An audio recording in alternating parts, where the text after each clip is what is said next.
Madame, Monsieur, bien bonjour et ravi de savoir que vous êtes nombreux à nous suivre depuis le Cameroun, précisément dans la ville de Yaoundé et en particulier au quartier Ebana Bilono. Et nous avons, n'est-ce pas, un invité spécial qui a bien eu l'amabilité de venir répondre à nos questions. Il est enseignant, il va nous donner, n'est-ce pas, bien de détails sur la situation de l'enseignant au Cameroun. Monsieur Aga Christophe, vous avez un mot certainement à nous dire d'entrée de jeu. Monsieur Aga, bonjour. Oui, bonjour Monsieur Afana et merci pour l'invitation et pour l'honneur que vous faites à ma modeste personne. Voilà, d'entrée de jeu, qui est Monsieur Aga? Oui, moi c'est Christophe Aga, un Camerounais né dans la région de l'extrême nord, travaillant à Yaoundé au ministère de la Jeunesse et de l'Éducation civique. Je suis professeur de mathématiques de formation. Actuellement, je suis au service de l'État au ministère de la Jeunesse et de la Fonction publique pour encadrer la jeunesse camerounaise. Voilà qui est dit et qui est si bien dit. Monsieur Aga, d'entrée de jeu, qu'est-ce qui vous a motivé à être enseignant?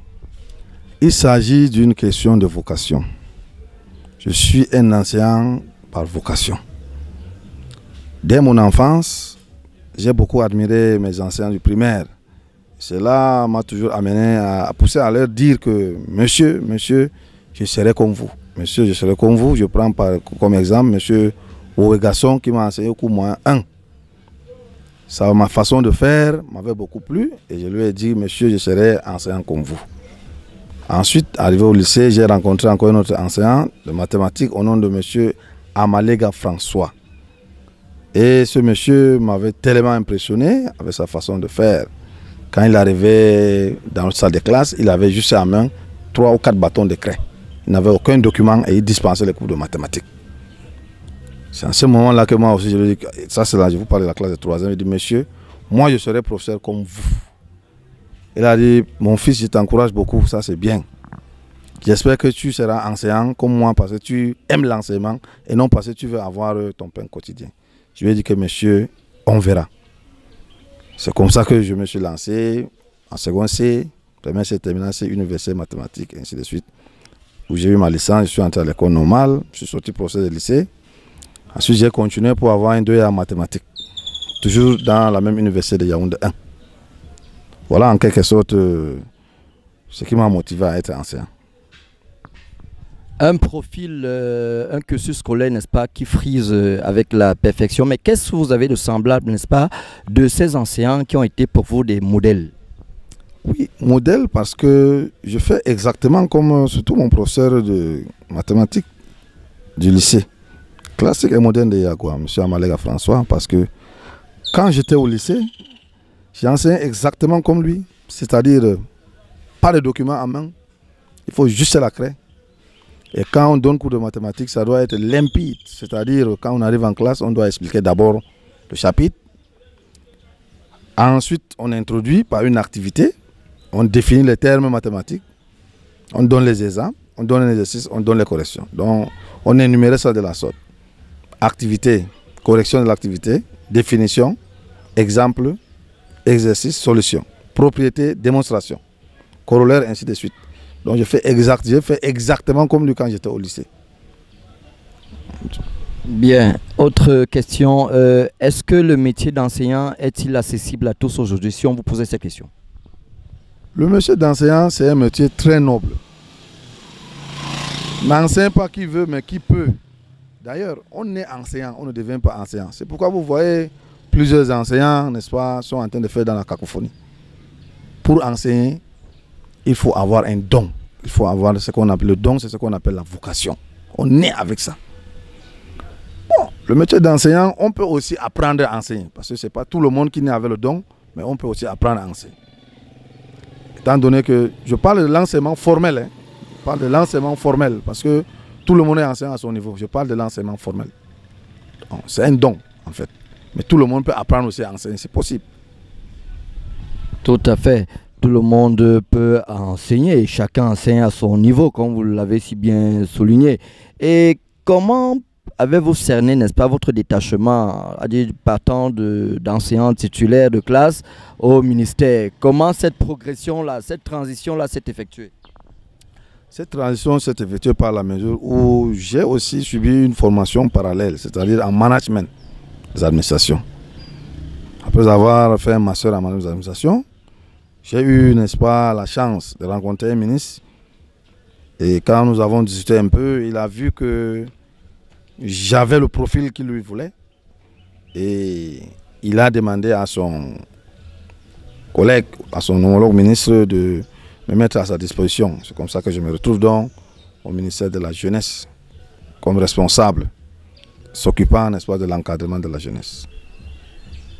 Beaucoup d'atouts à vous entendre parler. Alors, vos anciens élèves, ou alors je veux plutôt parler de l'adaptation. L'adaptation par le temps de l'enseignement au niveau du ministère, comment vous êtes adapté aussitôt, rapidement? Vous savez, je viens de vous dire que j'ai fait une formation parallèle.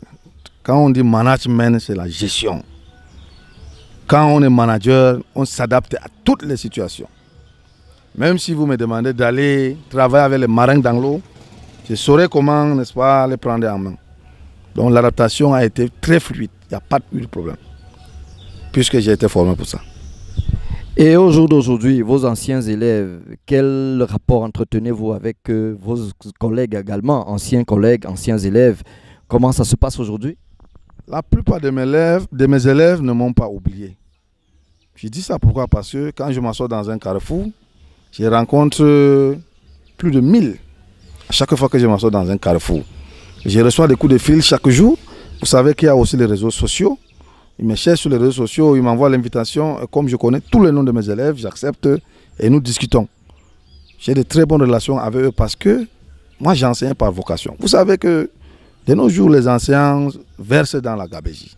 Les enseignants versent dans les bêtises. D'autres s'en vont avoir des relations compliquées avec des élèves. C'est ce que moi, je n'ai jamais fait. Par conséquent, ces élèves ont beaucoup d'estime pour moi. À chaque fois qu'ils entendent parler de moi, ils cherchent mon numéro, ils m'appellent. Ils sont nombreux dans les grandes écoles. D'autres sont des administrateurs civils, d'autres sont des magistrats, d'autres sont des commerçants. D'autres aussi n'ont pas eu la chance d'évoluer comme eux. Je pense que je n'ai aucun problème avec mes élèves. Depuis que j'ai commencé au lycée jusqu'à nos jours, je n'ai pas eu de problème avec un seul élève. Parce qu'eux, ils me prenaient toujours pour modèle. Chaque fois, ils témoignaient, n'est-ce pas, à l'établissement, aux autres enseignants, que regardez ce monsieur, comment il se comporte. Ils me prenaient toujours pour modèle. Et s'agissant de mes collègues enseignants, je suis en parfaite collaboration avec eux, étant donné que nous avons une association, n'est-ce pas, des enseignants du lycée, des collèges aussi. Nous entretenons souvent de très bonnes relations et nous avons des réunions. Chaque premier vendredi du mois, nous nous rencontrons autour d'une table, nous discutons et posons des problèmes. Et ensemble, nous trouvons des solutions. Alors, autre question, à votre avis, les conditions de l'enseignant aujourd'hui sont-ils plausibles? Alors, vous voyez, depuis quelques années, le monde entier, n'est-ce pas, est accablé par la crise économique. Au Cameroun, le gouvernement fait des efforts pour encadrer les enseignants en lançant les concours chaque année, en recrutant les enseignants du primaire. Vous avez suivi, il y a de cela quelques années, on a lancé l'opération 9000 instituteurs. Nous sommes à la 3e phase. Actuellement, c'est la 3e phase qui est en cours de réalisation. Et vous savez qu'on vient de lancer l'école normale, n'est-ce pas, dans le concours dans toutes les écoles normales. L'État fait des efforts. Alors, en ce qui concerne les conditions de vie, je vous ai parlé de la crise économique. Le Cameroun ne vit pas bien parce que nous sommes perturbés par exemple par la secte Boko Haram, des problèmes des régions que je ne vais pas énumérer ici. Alors, l'enseignant se trouve parfois lésé. Pourquoi? Parce que quand quelqu'un entre par exemple à l'ENAM, à l'EMIA, il a une bourse. Même à l'école de police, il a une bourse. Mais l'enseignant, lui, il est obligé de payer sa scolarité. Au lieu qu'on lui donne la bourse, il doit plutôt payer 50 000 francs et il doit se prendre en charge. Alors que ce n'est pas le cas de l'autre côté. Et quand l'enseignant sort même de l'école, il fait des fois 2 ans sur le terrain sans salaire. Et c'est déplorable. C'est très déplorable. C'est ça qui rend les enseignants un peu misérables. Et parfois, même quand ils ont la vocation, ils se trouvent, n'est-ce pas, en train de se verser dans la gabégie. Moi, je pense que, en ce qui concerne les conditions de vie des enseignants, le gouvernement doit encore prendre des mesures, c'est-à-dire les encadrer dès l'entrée à l'école de formation. Oui, pour que notre enseignement puisse fonctionner normalement au Cameroun. Voilà, le gouvernement doit prendre des mesures pour que tout soit bien fait. Mais nous voulons bien savoir, aujourd'hui au Cameroun, nous vivons certaines situations. Beaucoup, parfois, refusent, beaucoup de ces enseignants refusent, n'est-ce pas, de se rendre dans des zones reculées ou des zones à risque. Mais pourquoi cet avis-là? Vous savez, c'est relatif, mais tout fonctionnaire camerounais a signé un document qu'on appelle engagement décennal. C'est-à-dire que je signe ce document en jurant que je vais travailler dans tout le Cameroun, partout où besoin sera. Donc, quand l'État t'affecte dans un établissement précis, la première chose pour un enseignant conscient, c'est d'aller prendre service, de se rapprocher de l'administration pour voir dans quelles conditions on peut le prendre en charge, c'est-à-dire avec l'association des parents d'élèves et autres. Ces enseignants qui ne vont pas, n'est-ce pas, dans les lieux d'affectation, je venais de le dire tout à l'heure, c'est déplorable parce que ils ne sont pas pris en charge. Si on les prenait en charge, ils devaient normalement, n'est-ce pas, se rendre dans leur lieu de service. Ils ne sont pas pris en charge financièrement. Et vous voyez, chaque fois, ils viennent faire la grève à Yaoundé à cause de cette situation. Mais cela n'empêche que nous soyons au service de l'État. Nous sommes des enseignants, nous sommes appelés à enseigner nos petits frères. N'oublions pas que ce sont nos petits frères. Devons les enseigner. Voilà, parlant de l'APE, comme vous l'avez si bien dit, aujourd'hui l'APE est contestée dans des écoles. On se demande bien si l'APE assure, n'est-ce pas, la rémunération de certains enseignants vacataires. Est-ce que, à votre avis, est-ce que cela est-il réel? Effectivement, l'APE, c'est une association de parents, d'élèves et enseignants. C'est une association qui est indépendante de l'État. L'État assure juste l'encadrement. Ce sont les parents, vu les besoins, parce que ils sont insuffisants au Cameroun. Vu les besoins en matière d'enseignants, les parents ont créé l'APE. C'est juste pour encadrer les enseignants vacataires et ceux qui ne sont pas encore pris en charge par l'État. Bon, en ce qui concerne la gestion, je ne peux pas me prononcer dessus puisque je ne suis pas membre d'une association de parents d'élèves. Oui, parce qu'on se rappelle qu'il y a de cela quelques mois, on a décrié une situation dans un des lycées de la place que le président de l'APE a détourné les fonds, il s'est en allé et puis les parents sont venus, ils ont protesté et ça a créé une sorte de déstabilisation au sein de cette institution. Ce lycée est bien connu la place, non loin des Manas, mais on se demande mais pourquoi est-ce qu'on va toujours garder, pourquoi est-ce qu'on va toujours accepter ce genre de situation alors que le ministère peut frapper dur pour dire bon l'APE, comme il y en a qui s'approvisionnent, qui prennent ça pour leur affaire, alors pourquoi est-ce qu'on peut trouver d'autres voies pour être...